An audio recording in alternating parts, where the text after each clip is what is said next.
Nah, itu tadi ya jenis penyakit rematik yang perlu kita ketahui dan tentunya tidak hanya menyerang tulang dan sendi, namun juga bisa menyerang organ tubuh lainnya. Dan tadi dipatahkan bahwa mandi malam tidak akan mengakibatkan penyakit rematik ya. Iya, benar banget dok. Dan banyak banget nih juga pertanyaan mengenai rematik ya dok ya. Ini ada lagi nih, banyak masyarakat yang berpikir dok, kalau udah kena rematik, tidak dapat disembuhkan secara total. Nah, ini fakta atau mitos? Ini juga sama kayak tadi ya, sebenarnya tergantung penyebab. Kalau penyebabnya tidak bisa dihilangkan, maka itu perlu pengobatan jangka panjang, jadi tidak bisa sembuh juga. Autoimun itu termasuk penyakit yang sampai saat ini kita tidak bisa sembuhkan. Itu mirip kayak orang diabetes lah ya, kita orang diabetes itu nggak bisa disembuhkan, jadi yang dikontrol hanya gulanya. Kalau autoimun itu dikontrol sistem imunnya, tapi penyebabnya nggak bisa dihilangkan. Tapi jangan lupa untuk kasus-kasus tadi, misalnya back pain ya, karena posisi duduk yang salah ketika bekerja, kalau kita perbaiki kondisinya, maka itu bisa hilang. Gitu. Jadi nggak semuanya juga nggak akan bisa hilang. Bahwa dia balik lagi, iya kalau dia salah lagi dalam posisinya. Olahraga berlebihan, kemudian mengalami nyeri di lututnya. Itu bisa kita perbaiki kalau cara olahraganya diperbaiki, kemudian tidak berlebihan, tidak overtrain gitu. Tapi kalau misalnya salah lagi, ya dia bisa cedera lagi kan. Gitu. Jadi tergantung penyebabnya, itu yang penting. Dok, ini juga masyarakat banyak yang mengatasi, kalau misalnya dikata timbul nih nyeri sendi akibat rematik, maka lebih baik menggunakan kompres air hangat dibandingkan kompres dingin. Ini fakta atau mitos, dok? Ini sekali lagi tergantung kondisinya. Biasanya kalau nyeri itu akut ya, baru terjadi, termasuk seperti orang kesleo gitu ya, atau jatuh gitu ya. Untuk menghindari biar tidak bengkak berlebihan itu sebaiknya pakai yang dingin. Sama juga kalau ini, nyeri sendi yang hebat itu asam urat, itu nyeri sendinya hebat. Nah itu dianjurkannya pakai kompres dingin.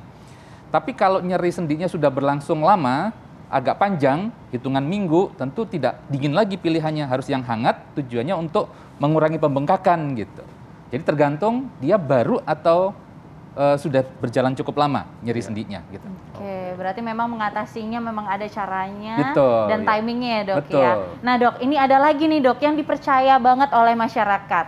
Katanya jika nyeri sendi harus sering digerakkan dok. Kalau tidak bisa jadi kaku, bahkan bisa menyebabkan kelumpuhan. Nah ini fakta atau mitos?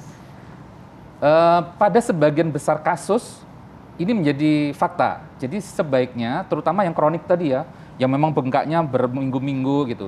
Tentu tidak boleh kondisi sendinya itu didiamkan. Dia semakin kaku bahkan nanti bisa menjadi kecacatan gitu ya, deformitas. Jadi lingkup gerak sendinya harus dilatih terus gitu ya, sambil penyebabnya harus diatasi. Sehingga bisa membaik radangnya dan bisa kembali normal. Tapi kalau untuk misalnya kasus yang memang akut baru terjadi gitu ya, ya sebaiknya istirahat dulu. Tapi itu juga ada batasnya. Istirahat mungkin dalam hitungan hari, 1-2 hari, perbaikan ya segera beraktivitas kembali, sendinya digunakan lagi agar tidak kaku gitu. Kira-kira gitu. Dok, ini juga ada pertanyaan masyarakat dok ya. Katanya kalau penyakit rematik ini sering banget gejala kaku dan nyerinya timbul di pagi hari. Nah ini kenapa dok? Penyebabnya apa? Iya, betul. Kalau kita belajar gejala-gejala penyakit rematik, terutama yang meradang sendinya, memang dirasakan lebih banyak di malam dan pagi hari. Bahkan ada istilah namanya morning stiffness sebagai salah satu indikator, oh ini memang meradang nih sendinya gitu, itu morning stiffness. Nah, ada dua, satu penyebabnya adalah proses inflamasi yang terjadi dalam tubuh kita pada umumnya kalau berkelanjutan, itu dominan di malam hari. Produksi sel radangnya itu aktif di malam hari. Sehingga di malam hari atau pagi hari itu terasa lebih berat. Yang kedua, karena ketika istirahat panjang tidur itu, sendi nggak bergerak. Ya, ketika memulai menggerakkan, itu masih merasa kaku. Nanti dia akan membaik ketika digerak-gerakkan. Jadi kira-kira gitu. Kalau penyebabnya memang inflamasi ya, meradang ya. Gitu. Jadi artinya bagi mereka yang mengalami penyakit rematik pada sendi, ketika bangun di pagi hari itu harus lakukan peregangan dok. Betul, betul. Untuk mengurangi kekakuan dan mungkin mengurangi nyeri ketika mulai beraktivitas. Jadi pelan-pelan dulu gitu. Oke, nah dok, ini cukup penting nih dok. Masyarakat tuh pengen tahu tipsnya, cara mengidentifikasi dan juga mengatasinya sebelum kita akhirnya harus terapi khusus ke dokter. Gimana datang dok? ke dokter, oke. Jadi sebenarnya kalau misalnya pemirsa sekalian bisa mengidentifikasi nih, saya nyeri nih. Tapi ini tahu, ini habis jadi benturan. Dan itu mungkin kita bisa identifikasi ini nggak ada patah, nggak ada apa-apa, ya nggak apa-apa. Cukup diistirahatkan kan. nanti dia akan recovery. Tapi yang sering menjadi masalah penyakit-penyakit rematik itu, ini nggak ada jatuh, ini nggak ada benturan, kok tiba-tiba nyeri. Nah itu jadi pertanyaan kan. Iya, betul. Kalau nggak bisa jawab, tolong datang ke dokter. Oke. Karena jawaban harus ngapain, harus diberikan apa, Iya. diterapi apa, itu tergantung diagnosisnya. Dan itu memang tidak mudah. Iya. Gitu. Yang kita pelajari, membedakan satu nyeri dengan nyeri yang lain. Meskipun tempatnya sama, tapi karakteristik nyerinya bisa berbeda dan Betul. itu menentukan diagnosis dan Iya. terapinya gitu ya. Iya. Kira-kira gitu. Apalagi kalau penyebabnya autoimun, Dok ya. Iya.